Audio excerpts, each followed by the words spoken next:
Recording in progress.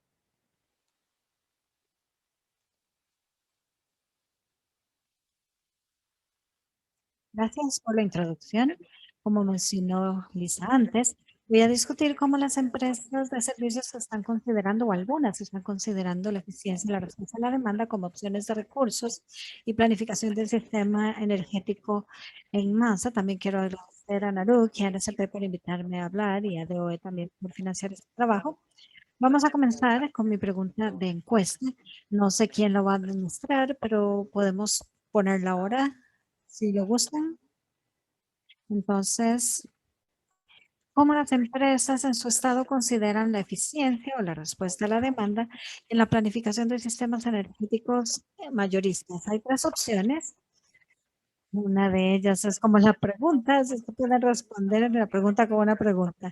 La otra es competencia directa con todos los otros recursos. La tercera es, no sé, la primera se supone que es una reducción en la proyección de carga. Pueden elegir estas reducciones. Esa es la forma en que los estados o las empresas están incorporando la eficiencia y la respuesta a la demanda en la planificación en el estado. Y bueno, vamos a dejar eso por ahí para que las personas vean las respuestas. Y bueno, voy a hablarles de la agenda. Voy a comenzar con los métodos para considerar la eficiencia y la respuesta a la demanda en la planificación de electricidad a largo plazo. Voy a hablar específicamente de cambios que necesitan ocurrir para la proyección de la carga y las evaluaciones del potencial de los recursos. También considerar eficiencia y respuesta a demanda de recursos seleccionados. Hablar acerca de estos dos elementos también en las curvas de oferta. Voy a hablar acerca de los cambios que deben ocurrir para modelar la expansión de capacidad. Un par de ejemplos de los resultados de modelado EE y DR considerando los recursos selectivos. Y luego voy a cerrar con una discusión de la valoración de la flexibilidad de la demanda de las edificaciones que son eficientes en términos de interacción con la matriz y recursos energéticos distribuidos. Y para contexto, estas edificaciones son los que utilizan tecnologías inteligentes y recursos de energía distribuida para proporcionar flexibilidad de la demanda. Flexibilidad de la demanda es la capacidad de DERs, de recursos de energía distribuida, como respuesta a demanda o controles de eficiencia para ajustar perfiles en las diferentes escalas de tiempo, y a eso vengo un poco más adelante. Parece que más o menos la mitad de las personas están en reducción de proyección de carga, entonces están acomodando esa pregunta extraña. No sé si la pregunta es extraña o las respuestas, no me sorprende. Voy a hablar mucho acerca de la segunda opción, la competencia directa, así es que espero tener algunas lecciones nuevas o ideas interesantes para aquellos que ya están familiarizados con esto. Gracias por ponerlo en la encuesta y ahora vamos a movernos hacia adelante a la próxima diapositiva. Entonces, las empresas y los ISO-RTOs han adquirido niveles altos de eficiencia, respuesta a demanda, mayores niveles de eólica, solar, crecimiento en el pico de la demanda y electrificación de transporte. Y en otros casos hablamos acerca de la evaluación de la eficiencia y un sistema de electricidad más flexible y resiliente. Y voy a tomar investigación de estos dos informes. Tengo los enlaces en la diapositiva de recursos. Uno es para incorporar eficiencia en la planificación de sistemas de electricidad y algunas de las opciones también a respuesta a la demanda, y el otro es determinar el valor en el sistema de las empresas, la flexibilidad de la demanda con esas edificaciones que son eficientes, y de esto vamos a hablar más hacia el final de la presentación. Entonces, tradicionalmente, el consumo futuro de la electricidad y la demanda pico se representan en las proyecciones de carga que establecen los requisitos claves del sistema, como cuánto quiero producir, cuánto quiero dar de electricidad en un horizonte de planificación particular. Y en los mercados tradicionales, las empresas utilizan la planificación de recursos para determinar el momento y asignación de diferentes recursos para satisfacer ese requisito, sujeto a la costo efectividad y limitaciones técnicas. En los mercados reestructurales, los ISO y RTOs operan en mercados para determinar los recursos que se deben despachar cada hora en el día, y básicamente se incorpora eficiencia y respuesta a demanda en el proceso de planificación para reducir esa proyección de carga en una cantidad estimada de eficiencia, y esto genera una proyección de carga antes y después con y sin reducciones que se van a a través de la eficiencia IDR, que es lo que tenemos aquí en el gráfico en la parte superior derecha. Y luego vemos los niveles bajos proyectados de electricidad o demanda que sirven para definir el objetivo de planificación de generación de recursos. Y aquí utilizamos DR como un insumo exógeno al sistema de planificación de electricidad. Y en la planificación, en las mejores prácticas de planificación de recursos integrados, los analistas evalúan los portafolios de manera organizada, holística y neutral en tecnología, identifican recursos desde el lado de la oferta y la demanda. Y la idea esencial de tratar y DR como recursos selectivos es que está el nivel óptimo y el momento óptimo para determinar los recursos de y DR de manera endógena y no exógena. Eso significa que la eficiencia IDR se convierte en una variable de decisión comparable con las cantidades y los momentos en que otros recursos se dan, ya sea gas, renovables o cualquier otro recurso considerado. Y esto permite que los planificadores elijan diferentes opciones de recursos para crear el portafolio que sea más confiable en términos de costo con un nivel aceptable de riesgo.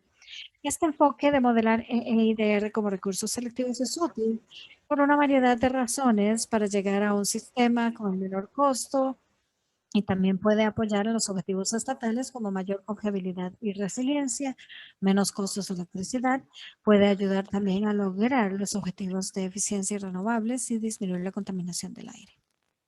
Entonces, voy a darles un repaso de cómo la mayoría de las empresas seleccionan la cantidad de eficiencia de R disponible en su IRP y cómo esto difiere de cómo cuantificar la eficiencia en DR que está disponible en este recurso selectivo. Y esto es la siguiente diapositiva. Típicamente los IRPs son, bueno, la eficiencia y la respuesta de demanda se determinan en IRPs en estos 6 pasos.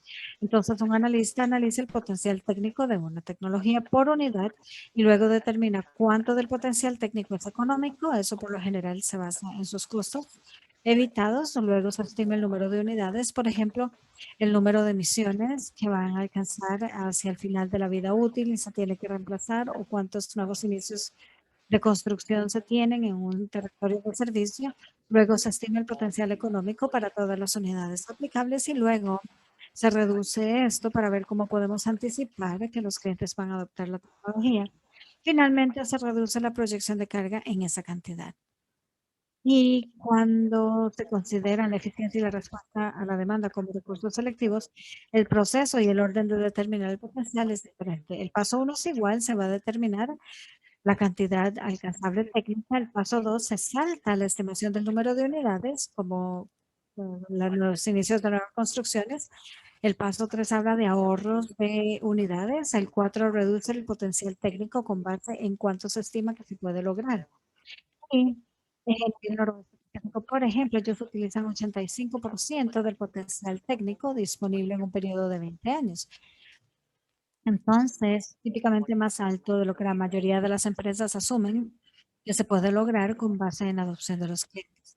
Y luego el último paso es tomar el potencial alcanzable y convertirlo en curvas de oferta y competir directamente con otros recursos en el modelo de expansión de capacidad.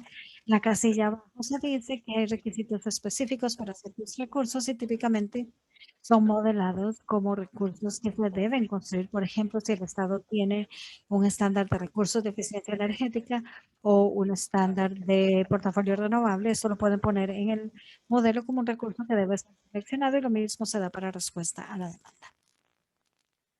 Entonces, tratar la eficiencia IDR como recurso selectivo va a ser diferente y el valor es un componente de competencia directa y permitir que los recursos puedan ser seleccionados por el modelo de expansión de capacidad. Entonces, hoy les voy a hablar un poco más acerca de cómo esto va a cambiar la proyección de la carga, las evaluaciones y potencial de recursos y el modelo de expansión de capacidad. Ahí hay un círculo en la parte derecha del área positiva. Yo no voy a cubrir el análisis de riesgo e incertidumbre. Es un tema importante, pero no quiero entrar en esto hoy.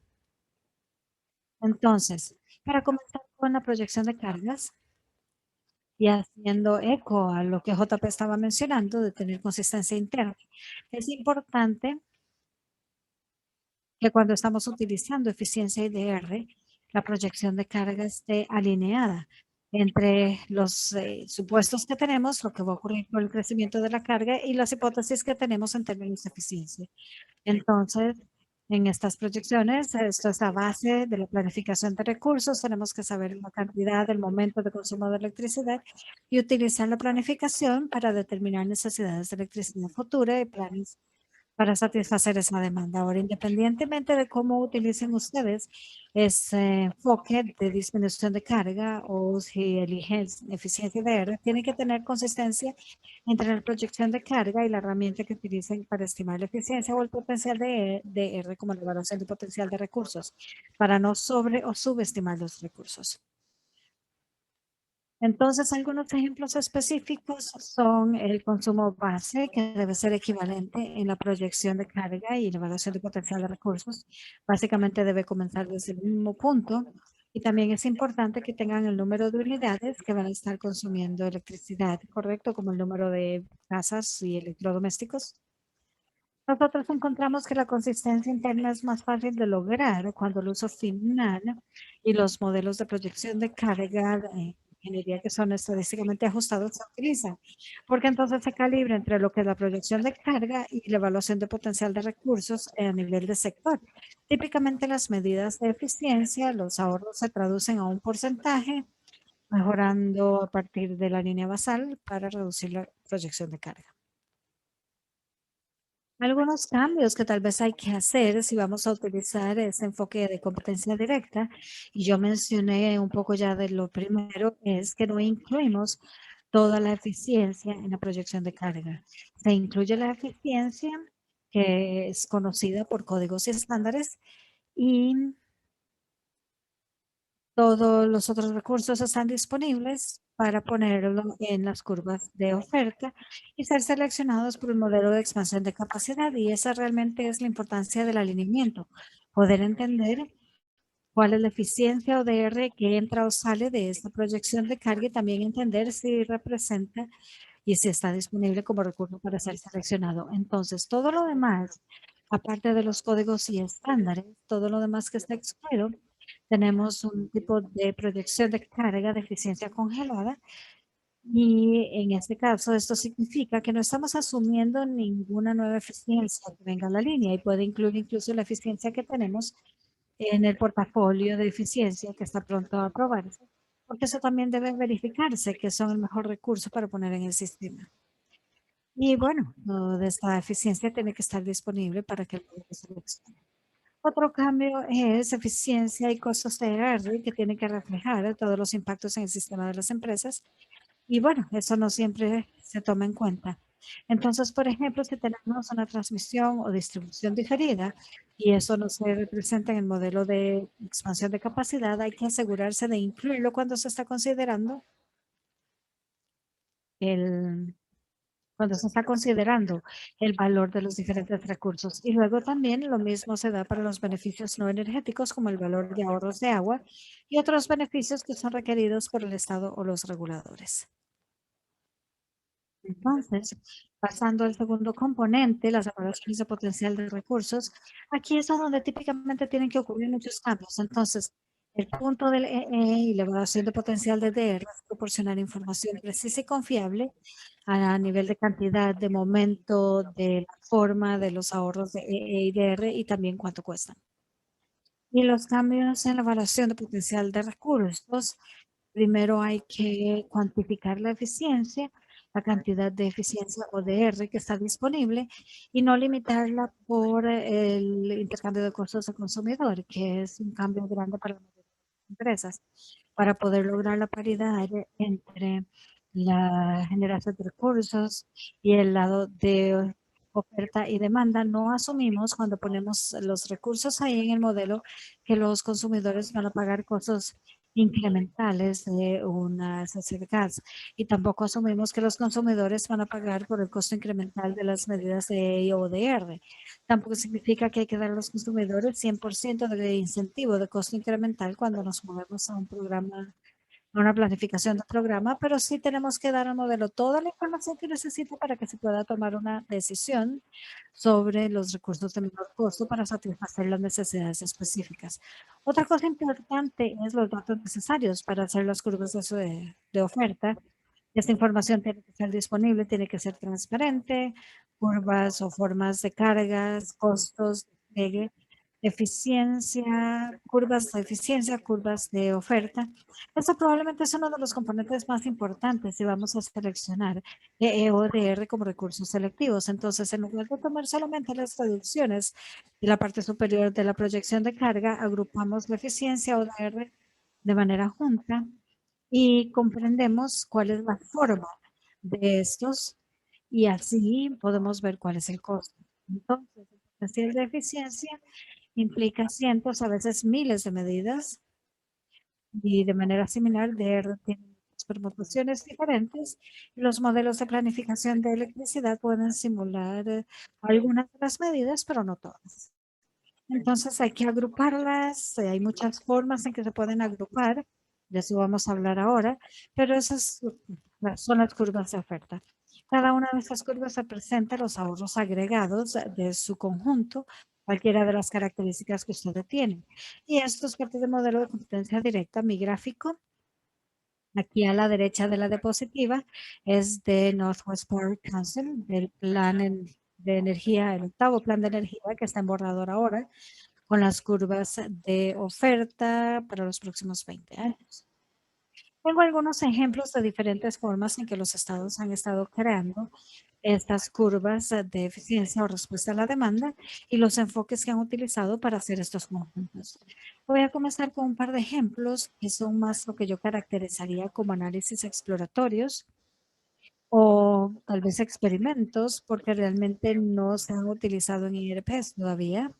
Pero las empresas están comenzando a pensar cuáles son las implicaciones de crear estos conjuntos. El primero es de California. Esta diapositiva tiene 4 enfoques diferentes. Lighthouse o Navgan, que se creaban para hacer estas curvas de eficiencia en el lado de la oferta. También se analizan desafíos de procesos técnicos y las oportunidades para utilizar como el recurso selectivo en IRP.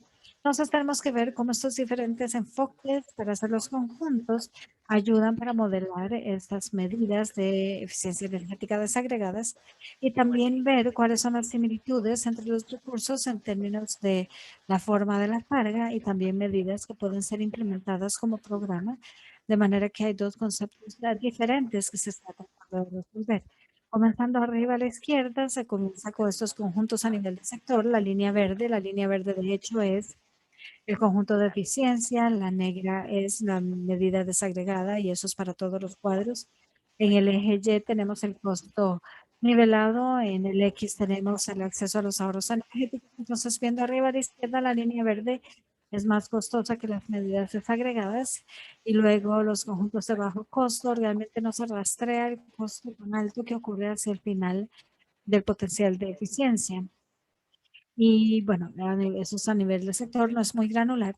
Si pasamos hacia la parte superior derecha, donde tenemos los conjuntos a nivel de uso final, aquí es un poco mejor en el lado de costo bajo, no tan bueno en el lado de costo alto, pero entonces no nos da una buena idea de cómo va a estar aumentando el costo. Y si vamos a la parte inferior izquierda, el uso final, vemos que hay en capas y vemos un poco más de mejora. Finalmente, donde hablamos de, entonces estamos en este sector, en donde hablamos acerca de estos conjuntos de costo de uso final. En estas curvas siguen realmente las medidas desagregadas de manera más cercana y por eso se utilizan más en el análisis y también tienen información acerca de esto en el estudio potencial del 2021 que salió, este era del 2018 y hablan acerca de algunos de los desafíos de considerar la eficiencia como recurso en California. Ese es un segundo ejemplo de un análisis exploratorio. Este otro es de Georgia Power. Ellos crearon conjuntos comerciales y residenciales, los agruparon de 3 maneras diferentes con base en la forma de la carga, que está a la izquierda. Esos son ejemplos comerciales agrupados con base en valor, que está en el medio, y luego en costo, que es el valor, el conjunto, perdón, la imagen a la pura derecha. Y este es otro ejemplo de cómo los diferentes métodos producen diferentes resultados. Entonces, para un comercial, viendo los conjuntos con la forma de la carga a la izquierda, vemos 217,000 megawatts horas disponibles a un costo nivelado de $20 por megawatt hora, y si vemos en el medio, vemos 205,000 megawatt horas a un precio ponderado nivelado de 20 megawatt por hora, y luego en el costo comercial hablamos de 206,000 megawatt hora a un costo promediado de $20 por megawatt hora. Entonces, la forma en que se agrupa va a crear diferentes cantidades de eficiencia disponibles al mismo costo. Otra cosa que es interesante aquí es que los conjuntos con forma de carga tienen una desglose de costos más granular de 20 a $22 como el costo ponderado, mientras que hay otros que van de 20 a 36 y luego $55 para promedio y ponderado. Entonces, si el umbral de costo está entre 20 y $36, el modelo tal vez no selecciona ninguno de esos recursos. Bien. Para Indiana tengo varios ejemplos. Las empresas están usando diferentes enfoques. Han estado creando curvas de oferta de eficiencia, por lo menos en una ronda de los IRPs. En la parte superior izquierda, NEPSCO creó 3 conjuntos de eficiencia que utilizaron en su IRP con base en el costo de incentivo de la empresa nada más. Y luego si vemos la parte superior derecha y la parte inferior izquierda de LA Vectron, ellos crearon conjuntos con base en kilowatt hora netos anuales de manera incremental con incrementos de un 25% en ahorros. Entonces desglosaron estos conjuntos con base en la cantidad de ahorros. Y luego Duke Energy sigue trabajando en el desarrollo de varios conjuntos y los van a representar en su portafolio en los primeros años de su IRP con base en los programas de eficiencia existentes al 2026, lo que ellos aprobaron ahora, lo que creen que se va a mejorar, y luego comenzando en el 2027 van a ofrecer estos conjuntos con base en costo nivelado por megawatt hora. Un ejemplo más de Indiana y IM. Ellos utilizan el estudio de potencial de eficiencia energética para identificar varios niveles de potencial máximo alcanzable a nivel técnico y económico. Eso lo tenemos en la parte izquierda. Luego el potencial económico por el costos evitados, y luego potencial alcanzable, y ellos utilizan el potencial alcanzable como la base para hacer el punto de partida para crear las curvas de oferta a nivel de eficiencia. Ellos analizaron esto para seleccionar el modelo y utilizaron las principales 20 medidas como el potencial máximo alcanzable, y eso lo tenemos en esas dos tablas que llegan a más de 87% del potencial que estaban considerando. De Excel, Minnesota, esos son los siguientes ejemplos de respuesta a la demanda. En el IRP del 2019 utilizaron eficiencia y respuesta a la demanda. Utilizaron el estudio potencial para crear los conjuntos. Ellos tienen conjuntos bastante grandes, tanto para eficiencia como para respuesta a la demanda. En la tabla abajo a la izquierda, el conjunto de eficiencia disponible comenzó en 621 megawatts horas, costando $6 millones. Y ese el nivel de programa tenía que ser desarrollado o ser seleccionado por el modelo antes de poder seleccionar el conjunto de eficiencia óptimo o máximo, aunque estuviera disponible a menor costo. Y luego para los conjuntos de respuesta a demanda, están más metidos en el modelo, donde el modelo tiene que elegir el primer conjunto antes de pasar al segundo, el tercero, etcétera. Entonces, el primero tenía entre 270 y 542 megawatts para 2020 a 2034, costaba entre 14 y 38 millones. Entonces, cuando Excel corrió el modelo la primera vez, no eligió ninguno de estos conjuntos de eficiencia ODR. Entonces, forzaron el primer conjunto de eficiencia en el modelo. Entonces, el modelo elegía el segundo conjunto de eficiencia y luego también para respuesta a demanda en el modelo. Pero después el modelo ya no seleccionaba nada después de eso. Entonces se reconoció que debían crear las curvas de oferta de una manera más eficiente, y ese fue un primer esfuerzo que ellos agregaron. En Tennessee, TVA en su IRP 2019 dinámicamente modelaron eficiencia, IDR y la electrificación beneficiosa. Esta es la segunda vez que ellos han considerado la eficiencia como recurso de esta manera.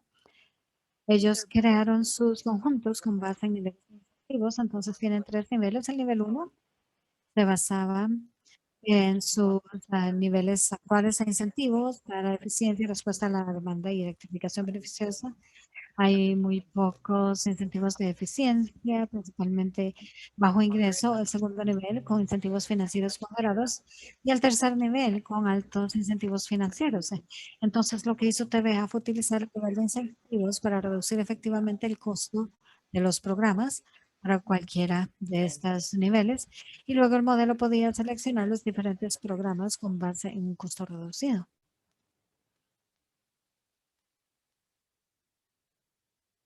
Este es un ejemplo de una curva de oferta de respuesta a la demanda del noroeste y esto es de un plan energético embargador. Estos mapas tienen algunas de las medidas de los cuatro elementos considerados en el plan. En la parte de abajo está el costo y el potencial por respuesta a la demanda y como ustedes pueden ver, las dos primeras áreas son bastante baratas, un costo nivelado de $2 por año y 13 kilowatts por año. Y lo que es interesante de estas curvas es que incluyen tanto las tarifas como las tecnologías. Entonces, por ejemplo, en el primer grupo tenemos los precios pico críticos para residencial, comercial e industrial. También está irrigación para clientes pequeños, medianos y grandes. Es una mezcla realmente de diferentes tecnologías y diseños tarifarios que fueron incluidos. Y este es el último ejemplo de los conjuntos. Este es de Pacific Corp, que es un inversionista en el noroeste pacífico. Ellos han estado modelando eficiencia IDR como recursos para varios ciclos de IRP y decidieron que este IRP iban a explorar cambiar la forma en que han estado haciéndolo. Las dos diapositivas son de su proceso de participación de actores de este año, desde principios de este año. La diapositiva a la izquierda ilustra la importancia de crear conjuntos con mediciones más granulares alrededor del punto de inflexión, donde el modelo selecciona o no selecciona los recursos.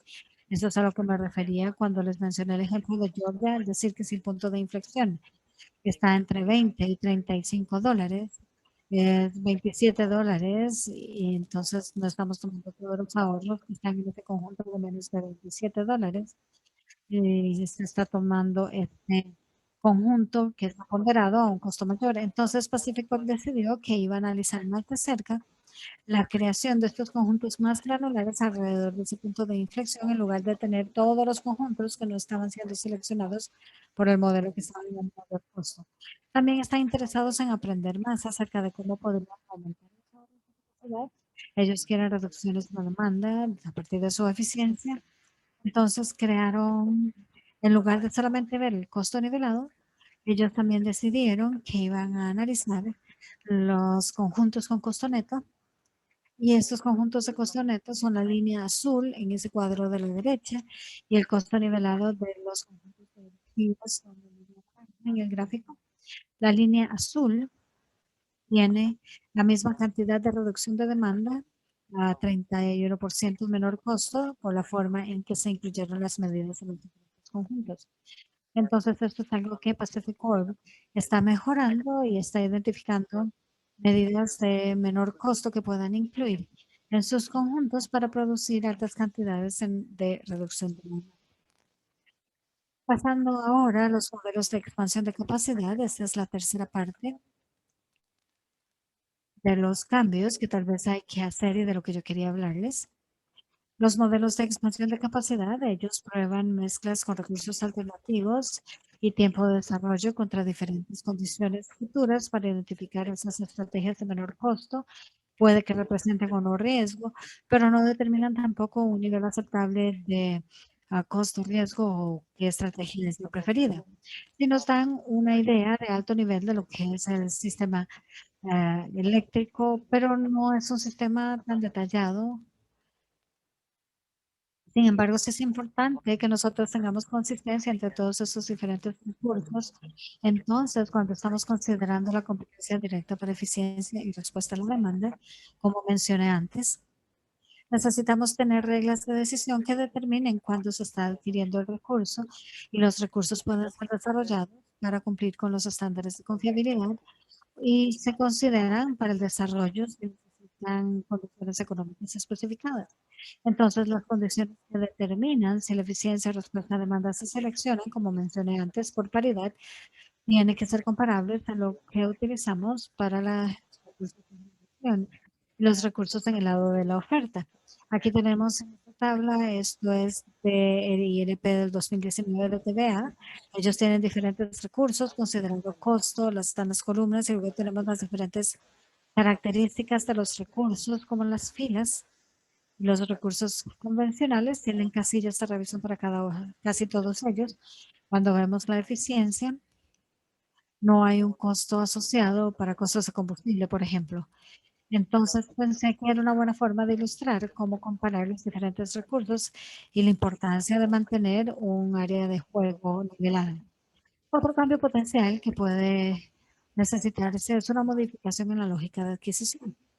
A diferencia de muchos recursos en el lado de la oferta, la eficiencia y respuesta a la demanda se pueden adquirir en una gran variedad de costos y eso ya lo vimos en diferentes conjuntos de eficiencia. Y es importante crear los conjuntos de manera tal que estemos reflejando todos esos diferentes costos, especialmente alrededor del punto de inflexión. Y luego, el otro aspecto de esto es que tenemos que restringir la cantidad de eficiencia que va a ser seleccionada cada año. Y esto es porque la eficiencia por lo general es el recurso de menor costo. Entonces, si no ponemos limitaciones en cuánto puede seleccionar el modelo para eficiencia y respuesta a la demanda, podría elegir todo en un año y esa no es una opción viable. Entonces, este es un ejemplo de cómo restringir la cantidad de eficiencia o de hecho respuesta a la demanda en su modelo. Entonces lo limitaron a un máximo de instalaciones acumulativas de 100,000 para los calentadores de agua y 400,000 para los controles de HVAC. Entonces son 40,000 por año por 10 años y nada más es asegurarse de que la cantidad de recursos que se están seleccionando en el modelo están realmente disponibles y se basa en lo que es rotación de existencias y inicios de construcción y este tipo de cosas que tenemos en la proyección de cargas. Voy a compartir 3 ejemplos de resultados. Primero de Pacific Corp, el lado de respuesta a la demanda. Esta tabla nos muestra la respuesta a la demanda en resumen en el área de control del este, que es Wyoming, Utah y Idaho. Y luego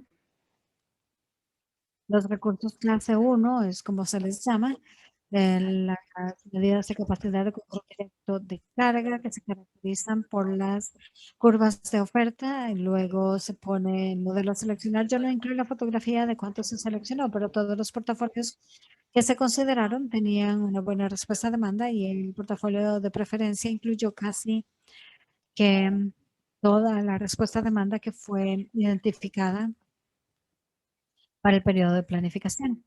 Entonces, en Idaho, para los resultados de esos conjuntos, Idaho, este es otro de esos ejemplos experimentales.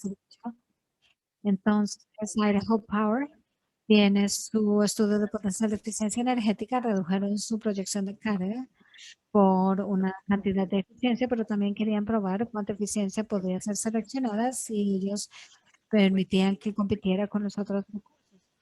Entonces crearon estos 11 diferentes conjuntos con base de ahorros o el porcentil de potencial y hicieron uno que eran las medidas que estaban por encima de $250 por megawatt hora. Y el gráfico a la derecha nos muestra la cantidad de eficiencia que fue incluida en el IRP, que fue determinada con base en evaluación de potencial de recursos y luego en la parte de arriba vemos cuánta eficiencia no fue seleccionada en esta cuña de arriba. Entonces, esto es un resultado un poco diferente a lo que tuvieron los otros IRPs, donde el modelo no seleccionó toda la eficiencia que estaba disponible y muestra el alineamiento entre el estudio potencial y toda la eficiencia que podía haber sido seleccionada. Esto creo que es el último ejemplo sobre los resultados. Este es de Ameren en Missouri.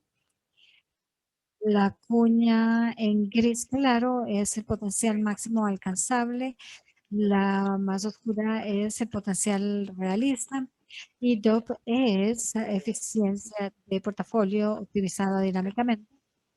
Este fue un análisis interesante. Amaranth creó curvas de oferta que son un subconjunto de su potencial alcanzable realista para identificar específicamente cuánta eficiencia sería seleccionada si se seleccionara solamente para satisfacer la primera necesidad identificada de recursos en el IRP, que era como 1000 megawatts en el 2034, creo. Entonces analizaron estos dos enfoques de este portafolio optimizado dinámicamente para ver cómo el modelo seleccionaba los portafolios de eficiencia, las medidas de eficiencia.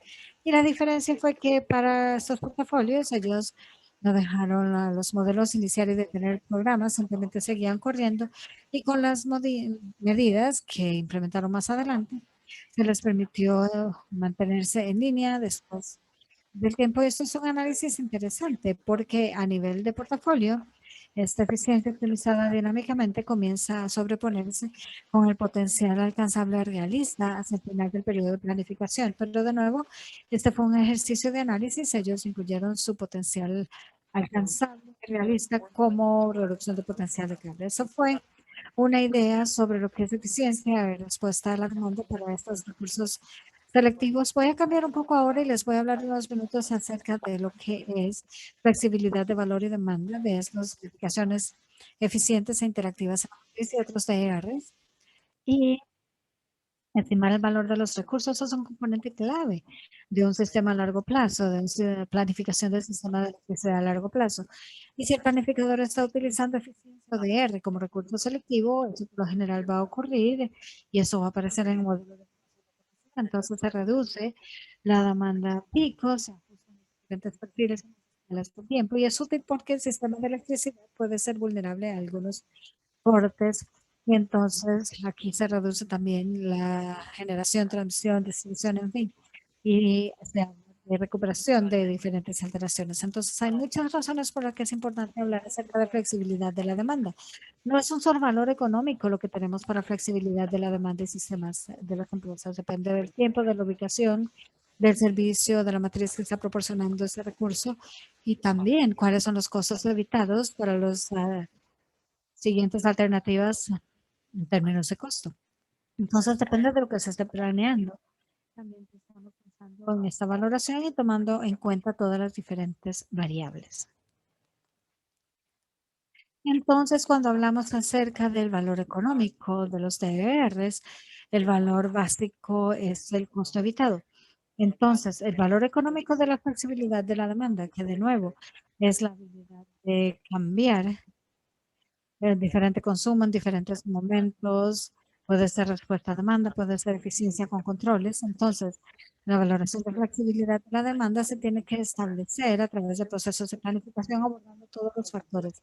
Tradicionalmente, valor económico de la eficiencia y otros VR se determina utilizando los costos evitados de recursos convencionales para proporcionar un servicio idéntico y esto puede incluir también la parte de confiabilidad, no solamente capacidad energética. Y el principio subyacente aquí es que el valor de los ERs es determinado por el costo de adquirir el siguiente recurso alternativo de menor costo que proporcione un servicio comparable. El punto aquí es que hay que ver cuál es ese recurso alternativo y hay que establecer su costo, que no es una tarea fácil. Y el método utilizado para establecer los costos evitados varían en el país con base en las diferencias en la estructura de mercado, en opciones de recursos, en costos de los recursos, en las políticas estatales de energía y el contexto regulatorio también. Entonces, esto lleva más o menos de vuelta a lo que yo estaba hablando cuando hablé de modelo de expansión de capacidad. En la diapositiva se utilizaron 4 métodos para determinar cuáles recursos debería desarrollar. Primero, expansión de capacidad en los modelos de mercado. La práctica más común es reducir crecimiento o demanda en la proyección de carga. Y luego también en otra práctica que es menos común, que es lo que yo he hablado mucho, es permitir que la eficiencia y la respuesta a demanda y otros TRs compitan con los recursos convencionales. Otro método que se puede utilizar es licitación competitiva y esto se utiliza en mercados organizados donde la energía, la eficiencia, algunas veces capacidad, algunas veces se licita, se compite por ello en los mercados. Un tercer enfoque es utilizar algunos recursos que llamamos espacio para desarrollar un valor económico, y eso se utiliza bastante en el país. Y el analista toma un recurso, sea con energía, capacidad, especula cuál es el recurso más lógico para ofrecer esto, si se está utilizando eficiencia de respuesta de la una u otro DR, por ejemplo. Si se asume que el siguiente recurso es una batería para proporcionar capacidad pico, pues entonces se determina el costo para ver cuántos DRs hay que desarrollar de manera costo efectiva. Y la cuarta opción es tener una determinación administrativa u objetivos políticos como un estándar de portafolio renovable o estándar de eficiencia energética de los recursos para ver qué otros recursos hay que traer a la línea. Entonces, el informe de que les hablé al principio del valor de flexibilidad de la demanda tiene varios ejemplos de brechas y limitaciones en mercados estructurales, así como las empresas de integración vertical. Entonces, voy a darles algunos de los ejemplos en estas próximas diapositivas. No voy a hablar de ellos específicamente acá. El primer ejemplo de una brecha o limitación a la valoración de la flexibilidad de la demanda por parte de eficiencia o de ERs son las formas de carga que no son precisas. Yo no hablé mucho cuando hablé acerca de las curvas de oferta, pero aquí el eje X son horas, el eje Y es el porcentaje de carga que ocurre durante el pico anual. Eso tiene dos formas diferentes de carga. La azul representa la forma de luz residencial de medidores y es el promedio de consumo de cientos de dólares en el Pacífico. Luego la forma en rojo es de un modelo. Dice que la iluminación solamente se utiliza entre las 7 de la noche y las 11 de la noche. Y aquí vemos que resulta en un valor mayor, porque toda la iluminación está ocurriendo. Si se tienen ahorros que ocurren durante ese tiempo, son ahorros de muy alto valor. Entonces se disemina en pocas horas y viene con mayor valor y no de una forma más realista que donde los consumidores tienen las luces durante todo el día. Este es un ejemplo desde la perspectiva de eficiencia, pero el mensaje es básicamente el mismo para otros DR. Si no utilizamos la forma correcta de la carga, pues entonces estamos representando más los picos y los impactos energéticos, también el valor de sus ahorros. Tenemos nuevos perfiles de carga de uso final que se utilizan es con un proyecto colaborativo de Enroll, Argol, LBNL, 3 años de trabajo, ejemplos de antes y después. Las personas están conscientes que si se necesitan formas de carga para cualquier planificación, estas van a estar disponibles la próxima semana, van a estar disponibles en diferentes intervalos, en una resolución geográfica bastante alta. Y ese no es el enfoque de la presentación de hoy, pero voy a seguir adelante entonces. El segundo ejemplo de una brecha o limitación a la flexibilidad, valor o flexibilidad de la demanda es no tomar todas las corrientes de valor. Este es un cuadro de un reporte en el que trabajamos Don Ekman y yo hace unos años. El eje son diferentes regiones del país, el Y, el valor de la forma de la curva de uso final. Esto es para aire acondicionado residencial.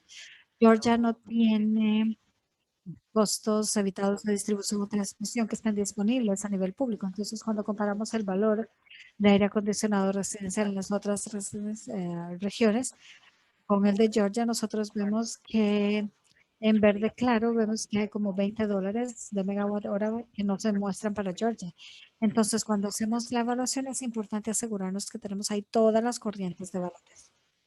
Y veamos el tercer ejemplo es no analizar la interacción entre los DRs y este se enfoca en la interacción entre eficiencia y respuesta a la demanda y muestra el resultado de análisis que se hizo para el Northwest Power and Conservation Council, el plan número 7. El X es tiempo, el Y es capacidad desarrollada por el modelo de expansión de capacidad. La línea punteada representa la capacidad de respuesta a la demanda desarrollada y las sólidas son capacidad de eficiencia. Entonces las verdes, costos evitados a largo plazo, luego costos de mercado en las rojas. Vemos que se selecciona más respuesta a la demanda, las líneas verdes nos dan la historia opuesta. Precios de mercado de larga data, mayor genera mayor eficiencia seleccionada. Entonces, esta diapositiva muestra los dos conceptos diferentes de la interacción entre eficiencia y DR y cómo elegir. Un recurso tiene un impacto sobre la cantidad de otros recursos y si no los ponemos en los dos, en el modelo de expansión de capacidad, no vemos esta interacción y el resultado de seleccionar uno de los recursos va a afectar al otro. Y luego el otro, bueno, es a un corto plazo con precios de mercado mayor plazo. Vamos a saltar este por cuestión de tiempo. Yo puedo regresar a eso si alguien tiene alguna pregunta. Pero estos son métodos de valoración que se pueden considerar por parte de los estados o las empresas cuando piensan en cómo valorar la flexibilidad de la demanda u otros recursos. Y son realmente las recomendaciones que estaban en el informe. Es importante representar todos los impactos, tomar en cuenta cuándo se está dando la flexibilidad de la demanda, cuál es el impacto en el sistema de distribución antes de la transmisión y distribución, perdón, antes de la transmisión, porque va a multiplicar. Queremos representar la ubicación, la interacción entre los PRs, queremos asegurarnos de que podemos ver toda la vida útil. Y luego también las interacciones entre los DRs y otros recursos del sistema. Esta es mi última diapositiva. Algunas conclusiones, modelado, eficiencia, respuesta a demanda y otros DRs son recursos selectivos que permiten la consideración del riesgo relativo y el costo entre todas las soluciones potenciales. Hay cambios que tienen que darse probablemente. Necesitamos tomar la eficiencia en esta producción. Tenemos que analizar los códigos y estándares conocidos. Tenemos que utilizar la evaluación de potencial de recursos para identificar el potencial alcanzable, tener los datos correctos para crear estas curvas de eficiencia y DR, tener un valor apropiado para todos los DRs, las curvas de oferta. Queremos crear conjuntos de DR que tengan rangos de bajo costo alrededor del punto de inflexión para no dejar los ahorros sobre la mesa. Hacer el modelo de expansión de capacidad para cumplir con todos los recursos y modificar la lógica de adquisición para asegurarnos de que no estamos seleccionando toda la eficiencia de él en el primer año que tiene disponibilidad, y entre otros. Hay muchos otros cambios que también se tienen que hacer, así es que nada más quería resaltar eso. Esas son algunas de las preguntas que podemos hacer los estados. No les voy a hablar de esto específicamente. Tenemos asistencia técnica también disponible en los estados. Una de las opciones es este grupo de trabajo de Naseo Naruk, donde hay 22 estados. En este momento podemos ofrecer asistencia técnica, flexibilidad de la demanda, edificaciones eficientes e interactivas. Tenemos asistencia técnica también disponible para la valoración de recursos. La última tercera parte de mi presentación. Hay financiamiento disponible de DOE si necesitan asistencia y también en el desarrollo de curvas en el lado de la oferta. Hay muchas oportunidades. Hay algunos otros recursos y voy a quedarme aquí. Creo que me pasé un poco del tiempo, así es que vamos a ver si alguien tiene alguna pregunta. Sí, muchas gracias, Narodi. Vamos a entrar en esto y ver las preguntas para ver si podemos responderlas rápidamente en 2 minutos. La primera es que la eficiencia energética ofrece como recurso en los mercados regionales. Hablamos de RTOs y eso, pues, el operador independiente del sistema o RTO asigna una medición, una medida de esa medición, analizando lo que es el contexto del sistema mayorista para Berkeley. ¿Me puede hablar un poco acerca de la importancia de medir la vida y cómo se considera tanto en planificación integrada de recursos, en proyección de carga? Y luego también, esa es la principal pregunta. Luego hay un seguimiento. Creo que el seguimiento tiene que ver con la proyección de carga y cómo las inversiones en DR, las llamadas tire de modelo, y esto cómo cambia la cargareta. Esas son algunas de las preguntas. Déjame ver. Medir la vida es muy importante porque si tienes un ciclo de planificación de 20 años, tienes que medir los últimos 13 años, tienes que asegurarte de que cuando estás utilizando la eficiencia como recurso, esta va a estar disponible de nuevo en el año 13. También necesitamos asegurarnos de que cuando nosotros estamos desplegando las medidas, en- tenemos que entender también cuáles van a ser los códigos FUI estándares futuros y esto va a estar en la proyección de carga o si siempre va a ser un recurso que va a ser seleccionado por el modelo Luego, bueno, ese es un componente muy importante de todo esto. También, bueno, yo creo que eso es lo más significativo cuando consideramos la eficiencia como recurso. ¿Me puede recordar otro? Sí, sí. Y lo otro es cuando nos la proyección de carga en general que se utiliza en la planificación integrada de recursos, justamente para los propósitos como las inversiones, la demanda, etcétera. Entonces, lo dimos toda la vida en ese contexto para eficiencia energética y otros recursos distribuidos. Entonces, ¿cómo medir esta vida y los hipótesis alrededor de eso interactúan con lo que llamamos cargas netas en los recursos distribuidos? Hay diferentes enfoques que se utilizan para poder ver cómo la eficiencia ah, se da en lo que es la proyección de carga. Algunas personas asumen eso, digamos, HVAC, que tiene 10 años y luego hablamos acerca de 15 años después de la vida útil. Entonces hay que decidir en la proyección de carga qué es lo que va a ocurrir después de que pase ese tiempo. Puede que se mantenga constante, como que las personas no van a aumentar el consumo de la electricidad o se van a comprar una HVAC menos eficiente o que tal vez ya no está disponible también. También hay una cuestión de tiempo, si nada más queremos hablar de esos 15 años y luego que caiga porque ya no va a estar más ahí, o asumimos alguna tasa de degradación que puede ocurrir con el tiempo. Entonces, si tiene impacto significativo, ¿no? La mayoría de las personas asumen que una vez que se tiene la medida es la hipótesis de eficiencia.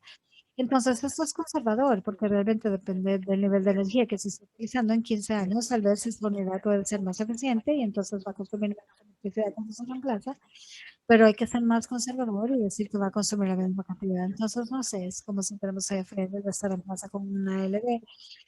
Podemos hablar de ahorros significativos, pero sí, sí hay ahorros.